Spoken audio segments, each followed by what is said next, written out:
Hey everyone, and welcome to my reading The Hunger Games for the first time reading vlog.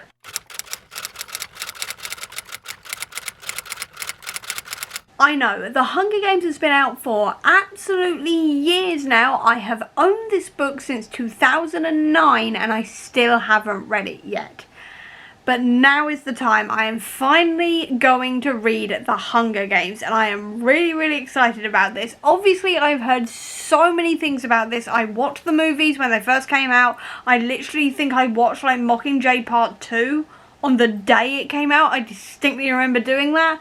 I remember a few things from like the main sort of storyline. I remember like Finnick, I mainly remember Finnick, I won't lie, and I remember like that there's a love triangle, things like this, but I don't really know much else because I deliberately have never looked up what happens in the book, so all of my knowledge comes from the movies. And now I just really want to read the books, really want to see what all the hype is about, even if I'm like 10 years too late here, and just see what all the fuss is about. So I'm going to take you along with me as I read The Hunger Games for the very first time. So let's get going. I don't have any predictions or anything else. I'm just going to dive right into it, and I will leave all of the predictions for when I've started getting some theories, when I've gotten some ideas about the world, all of this kind of thing. So let's get going. Though actually quickly before I get properly into this, I just want to point out this cover. So obviously there's Peter on the front here. I do know the names of the characters. Again, I've watched the movies, but I have a special cover that folds out like this. So I can fold it over like this and I get Peter. Or I can fold it around the other way and get Katniss. And there's like a little bit on the front here saying Katniss Everdeen, District 12, main skills archery, trapping and hunting. Then Peter Millark, District 12, main skills wrestling, camouflage and hand-to-hand combat. And I'm going to go with Peter on the front of it just for the minute because that's just the way it was folded. But thought I'd point that out because that's quite a cool thing I've got on here. First chapter down and already intrigued. Obviously I know the basic story of the Hunger Games because obviously I've watched the films and I've been on the internet for the last like 12 years. But I definitely liked how this set things up. It set up Panem quite well, and then also the like districts and how this all happened, this kind of thing. It also set up like Katniss as like a interesting first character, things like this. I did like that and how it set up Gale, and it was just generally quite a good set up chapter. I didn't realise the chapters would be as long as they are, but there we go. Hopefully they go a little bit shorter just because that's my personal preference, but overall pretty good start. And obviously it's ended with Primrose Everdeen being called, and obviously I know where this is going, but I can definitely see why that would have been a proper shocking moment like when this first came out, definitely. I've just gotten up to the end of chapter 5, so we've gone through them getting to the capital. We've just met Cinna for the first time, and they've just done the Katniss Everdeen, the girl on fire bit where they've gone through on the chariots and everything. And it's just all coming back to me, like the movies are just coming back to me so clearly now as I'm reading this. Like, it's been years since I watched these movies, like literal years, and I'm remembering so much from it, and I'm actually seeing it in my head, which is quite fun actually because it's sort of like feeling slightly more nostalgic in that way, which I'm quite enjoying. I'm also just generally really quite enjoying like the writing style of this and seeing like all these descriptions of like the people in the capital and everything, with like how sort of distorted they look because they've like dyed their like skin different colours. They've got loads of different like weird tattoos on, or weird like outfits on and everything else. I'm really liking that, and liking how like different it is to District 12 and sort of the hints we're getting at like the different districts. We've also had a reference to District 7 and the one from District 7 who's in the second book, Joanna, I think that was her name, it began with J anyway, her, that one. I've forgotten her name entirely, but that one who eventually gets captured by President Snow with Peter and then turned into like one of his like lackeys, not lackeys, brainwash guard people. Anyway, them. We've just had a mention of them, no mention of Finnick yet. I think he comes in book 2 if I remember rightly, but either way, still really enjoying this. I like that we're getting that girl on fire bit, and I didn't realise that that was where the Mockingjay came from, because in this they're saying they bred the Jabberjays during the war, which could listen to human conversation, then repeat it immediately back to the people in the capital, and when that's started failing because people started like telling lies and things, so they'd repeat them back to the capital. All the Jabberjays jays were let free, and they ended up mating with mockingbirds and creating mocking jays, and that's not where I thought mockingjays came from. I just thought they were like a type of bird in this world. That's literally all I thought. I literally didn't know that was where that came from. And I also forgot that the badge came from the mayor's daughter. I completely forgot that the mockingjay badge came from the mayor's daughter. So that was interesting as well. And I have my total sympathy with Katniss for having all of that, like, hair removal and all the rest of it. It's, like, the worst thing in the world, like, hair removal. I hate, like, doing all of that and everything, so she has my complete sympathy on all of that. But overall, I am really enjoying this. I'm only, like, this much through, so I've got all of this left to go. But definitely a good start. Definitely feels like it's holding up so far, I will say. And definitely feeling a bit nostalgic, and I may now have to go watch the films tonight. Or at least this weekend. Probably this weekend. I want to start my Doctor Who rewatch, like, tonight, but maybe this weekend I'll make a start on rewatching the movies, because I am really enjoying this so far, and it's just making me really want to go watch them again. So I've now just finished chapter 6, and we've just gotten past the Avoxes, and they've just been introduced, and it's like I kind of knew about them in a way, because obviously I've been on the internet for the last, like, 15 years, I think, at this point, so I kind of know things about these books from just internet osmosis and people, like, talking about, like, the films and the books and stuff like this in, like, online spaces and things, but I'm pretty sure the Avoxes are never actually in the movies, so reading about them was, quite frankly, horrific, with the idea that, like, these people are, like, rebels, and now they are forced to, like, serve everybody else, and nobody's allowed to talk to them unless they're, like, being given orders and things, and, like, the fact they've also had their tongues cut out so they can't communicate. That's just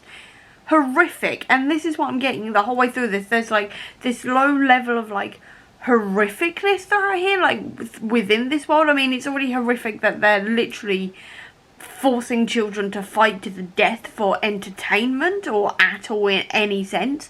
That's already horrific enough, but then when you add, like, the fact that you've got the fact that people are watching this for entertainment purposes as well, which is really obviously awful. Also, the Capitol letting people, like, starve and things like this in, like, the further out districts, like District 12 and things like this, and then also, like, the fact that obviously I know that District 13 is still a thing, and obviously that's, like, where the rebels are and that kind of thing. That's probably where the Avoxes were going when, like, Katniss and Gale saw them in the woods. But the fact that they bombed that place in the first place and just killed an entire district full of people, and that they just, like, the government just don't care about anybody but themselves, essentially. And all of this kind of thing is just, like, horrific, and it's this low level, like, sense of just what the hell is wrong with this world kind of thing. And the fact that what makes it worse is the fact that this is supposed to be, like, North America in the future, and it's like, that ain't, like, that just makes it worse. If this was, like, a completely different world, I think it'd be better, but at the same time, it just makes me wonder, if that's just North America, what is the rest of the world doing about this? Surely the rest of the world knows what's going on and is trying to stop this. Or something. I don't know. That's just me personally going, why isn't the rest of the world, like, stepping in here? Or something. I don't know. Maybe America's walled itself off or something. Maybe the rest of the world is just gone. I don't know. Obviously it's not covered so far. But it does leave me some questions that, like, where the hell is the rest of the world? Why is no one stopping this? Because this is absolutely horrific. I love the thank you for your consideration scene in the movies, and it's still really done as well in the book, where, like, Katniss is trying to show off all of her, like, arrow skills and everything else, but no one's really paying attention to her, so she just shoots the pig, like, that the game makers are eating. I love that. I do wish it had been maybe with a bit more, like, sarcasm or something, and, like, including, like, the bow that's in, like, the film or something, but I still think it's a really, like, cool scene. I really like that. I really like that it was actually in the book as well, and it wasn't just made for the movie, because I think that may be one of my favourite scenes, apart from the, like, that is mahogany bit from, like, the train. I knew that that scene wasn't in the book, but I'm glad that thank you for your consideration one is. So I've just read through Peter's confession about being in love with Katniss and all the rest of it, and I can just see it in my head, like, the bit in the movie where it happens, and, like, that shocking moment where it's like, Peter's actually in love with Katniss, and I just remember that so well. And even though I don't really like love stories in books, I'm sort of growing to get used to them and maybe even pull for them in some aspects. And I can definitely see that I could maybe pull for these two, maybe in the future, as like the games go on, I don't know. I'm not entirely sure how I'm going to feel about like the love triangle in the later books, but I kind of like the idea of Peter and Katniss as like a thing. I don't know if that's just because I'm used to the movies and I know how it all ends, whatever, but I do quite like this Star-Crossed Lovers sort of idea that they've got going. I do think that's quite cool, though I also remember the fact that they think that Katniss is like, they make out that Katniss is pregnant in the second one for the 75th Hunger Games, but I'm just remembering all of this kind of thing, and I've just gotten to where the games are just about to begin, and I am still really enjoying this, but I did want to point out that when they're doing the interviews with Caesar Flickerman, they met, like, Katniss very briefly talks about the other tributes, and she says one of them is the crippled boy, and I just sort of winced at that, because obviously crippled is not a, like, term that is used anymore, so I was a little bit like, oh, that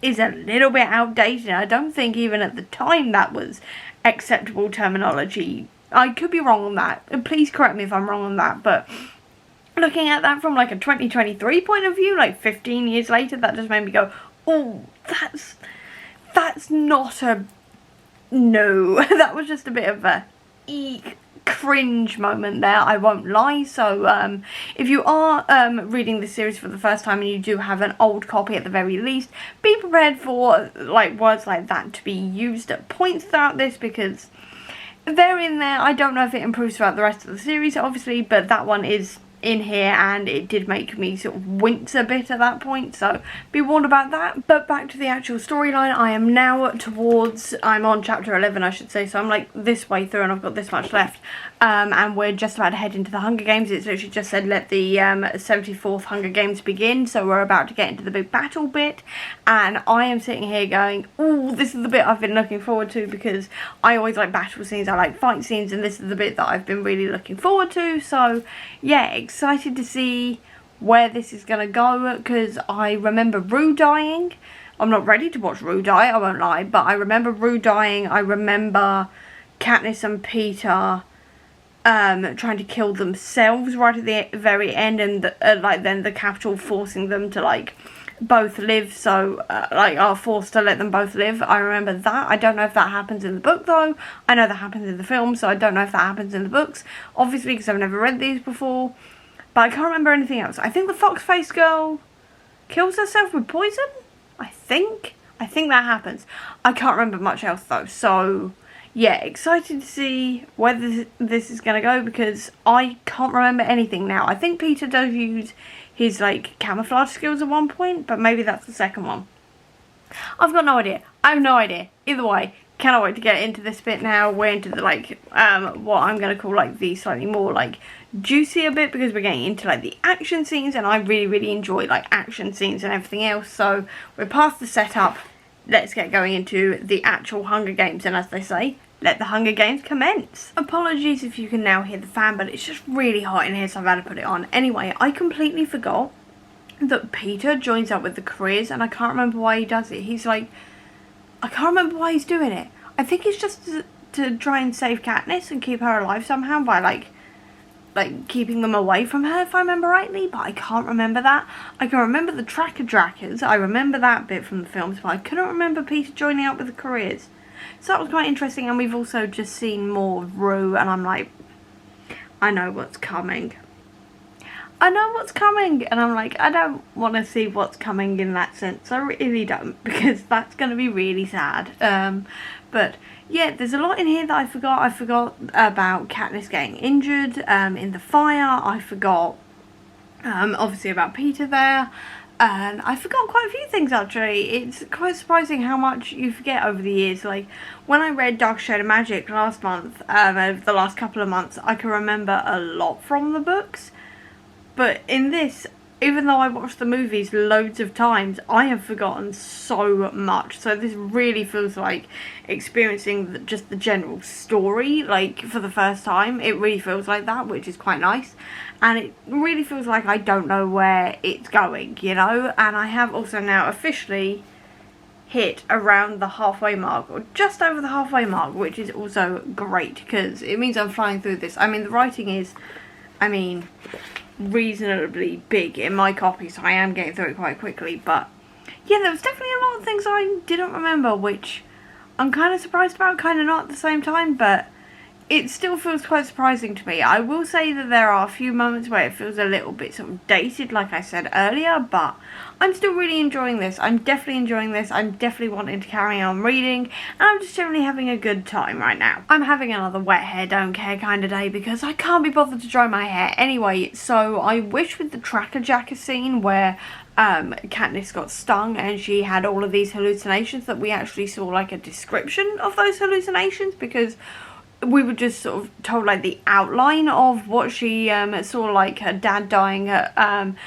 things like this, and I would have liked to have seen maybe a description of that scene, because I think that would have made it a lot more like visceral and like scarier, essentially. I do wish we'd seen that. But what I will say is that I am really liking Katniss and Rue's relationship. As soon as like they teamed up with each other and Katniss is viewing her sort of like she views Prim, and sort of finding out more about Rue's life and things like this, and seeing like how the two of them work together is so sweet. And I'm just cringing because I know what's gonna happen. Like, I know what's gonna happen. I know that Rue's gonna die soon, and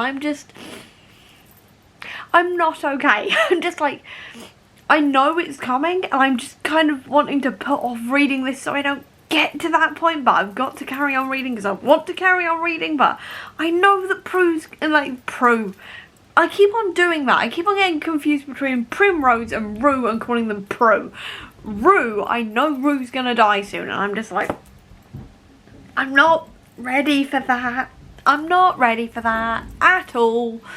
I'm putting it off, trying not to, but kind of putting it off at the same time. Really putting it off. Because I don't want to read about Rue dying. I mean, I don't want to know about Primrose dying either, but I'm just like, Rue's gonna die. And I hate the fact that she dies. And I'm just like, I don't want to carry on reading and get to that bit. But I'm going to stop putting it off. I've got to rip a plaster off and read it anyway. I'm going to do it. I just needed to put it out there that I'm just like, I don't want to read this bit because this bit's really sad. Just help. And just like that, Rue is dead. Yeah, just... I knew it was coming. I knew it was coming. But Katniss's grief over it just really got me, and how she laid her out in flowers and stuff like this, it just really got to me. I'm not gonna lie, it really got to me. And even though I knew it was coming, but it's just the absolute grief and the horror of it, of killing this 12-year-old girl, is awful. And like seeing how Katniss always thinks of her as being like Prim and things like this, it just gets me like so badly. And we've now also had the announcement that two people from the same district can now win together, so it's like, oh right, this is where like she's probably going to meet up with Peter again, find out what was actually going on, and then the two of them are going to try and work together. But it's just like, I forget how sad these stories are. I really shouldn't, because I know the story, I know there's a lot of death and all the rest of it, but I genuinely forget how sad these books can get, and these stories in general, because I haven't read the books before, but I've watched the films. So I know how sad these can get, and I'm still really affected by it, even though I know it's coming. I knew it was coming, and I'm still just like, but now Rue's dead. No. It's like, how am I going to get through the next two books and like the last sort of third of this one knowing how many people die? I don't know. But also, Katniss has lost her hearing in one ear, like in her left ear, and I think I heard somewhere that there is supposed to be injury rep throughout the rest of the series, like based on the injuries they got in the first one. I think Peter loses a leg, I think, and then uses a prosthetic. I could be wrong on that. I think there is a prosthetic limb though, and I know Katniss does has obviously lost her hearing, so I'm excited to see how the disability rep works in here. Obviously, I can't speak to those two bits of disability because they're not something that I have or anything, so I can't really sort of talk about them, whether or not they're accurate, but I am still very interested to see how they're tackled and if they're like ignored in later books or what. So intrigued by that. Still learning things, still like not expecting some things coming up, but I knew Rue. I knew that Rue was gonna die, and it still hit me like a ton of bricks. Just, damn it. I knew it was coming and it still hurts. I knew it was coming and it still hurts. So Katniss and Peter have now teamed up together, and I'm now on chapter 23 for context, and they've started like talking to each other, and Peter's gotten better from his infection because obviously Katniss went to the cornucopia and got the medicine and stuff, and it's just like I'm starting to sort of see them start to fall in love with each other, or at least Katniss to start to maybe fall for Peter a little bit. But I'm starting to read Katniss as maybe asexual. I've seen a couple of people talking about this online before, a very long time ago though, so I can't quite remember all of their reasoning for it, but it's the fact that Katniss has never really sort of cared that much about like kissing and like boys in general. In that sense, she's never really cared for it, and as she says, she's never really had time for it, obviously because she was trying to keep her family alive.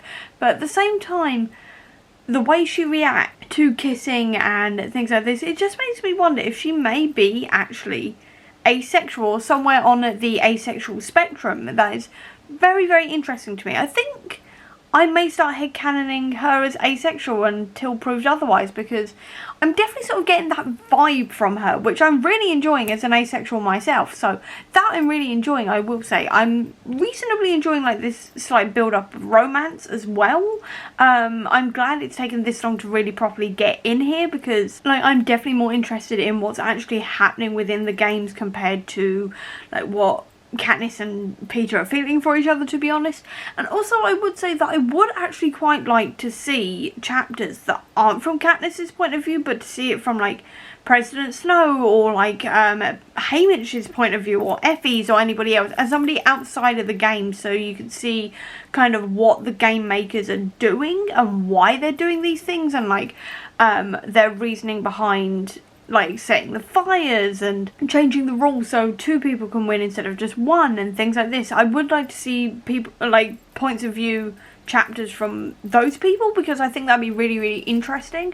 But I'm still really enjoying this. I will say I just wish we had maybe a little bit more from somebody else's point of view. Not that Katniss's point of view is bad or anything. I do enjoy her point of view, but I just think seeing a little bit of outsider perspective every once in a while would also be really good to see, just out of interest, and just to see somebody else's point of view of these games, who is outside of it, who's safe in all of this, that kind of thing. I have no memory of those mutations from the films, like where they've taken the other tributes who've died and turned them into those mutt things that then attack Cato and spend all night eating him while he's still alive. That was sick. That was unbelievably sick. Like, that was horrifying to say the least, but I don't remember that from the film. Like, at all. I remember them taking the berries together, like Katniss and Peter, I remember that. But I don't remember the mutts. I don't think that was in there. I think they changed that bit. That is brutal. That is unbelievably brutal.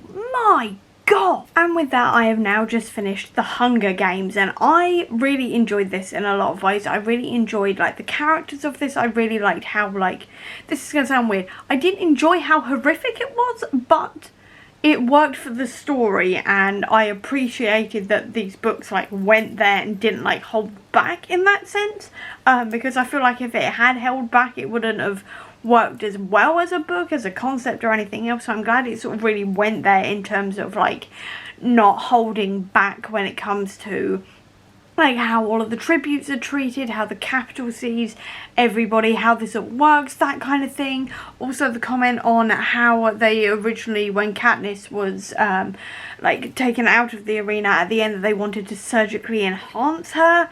kind of thing, and like her figure, and to make her maybe look older or something. I'm glad that that was also mentioned. I'm glad that we actually got some actual injuries as well that weren't magically fixed, like Peter's leg.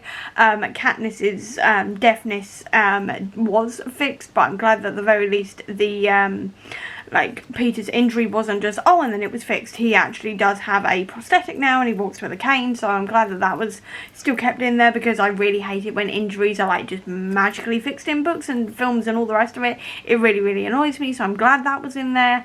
I generally really liked this on the whole, but I do think this would have worked a little bit better if we maybe had like President Snow's point of view, like I said, or like the game maker's point of view, or even just Haymitch's point of view, like just occasionally interspersed throughout this book, and just to get an idea as to what was going on outside of the games, because I feel like this book would have been made that a little bit better just by having that, just so we could sort of see where these game makers were like coming from with some of their decisions, why they decided in the first place that they were gonna like change the rules temporarily, and like bits like this. I feel like that would have been quite useful to see, but overall this is still Katniss's story, so I wasn't overly bothered by that. I just think it would have maybe worked that little bit better for me if that had happened. But overall this was a really good book. It really hit me in places. I can definitely see why it was so popular when it first came out and why it continues to be popular, and I think in the end I'm going to give it a 3.5 to 4 stars. I'm not quite sure where I'm landing on it, but I will definitely be continuing on with the series, and I will be continuing to vlog the next two as well over the next couple of months. And I think that's all I really have to say about this book. There's nothing really else that I haven't really already covered at the moment, so I think I'm going to leave it here. So with that, I hope you enjoyed this video. If you did, please do give me a thumbs up. Comment down below, tell me what you thought when you read The Hunger Games for the first time. I'd love to know. Or if you don't have that much time, leave me a bow and arrow emoji down below to let me know that you were here. I'll also leave a link as well down below to all my social media if you want to check it out, including to the Comic Book Sanctum, which is my website dedicated to Marvel Comics, as well as a link down below as well to my Etsy store that sells bookish merch if you're interested in that. Or if you just want to see any more of my videos, including these next few vlogs of this series, please click subscribe here, and over here will be the link to my previous video. But until next time everyone, bye!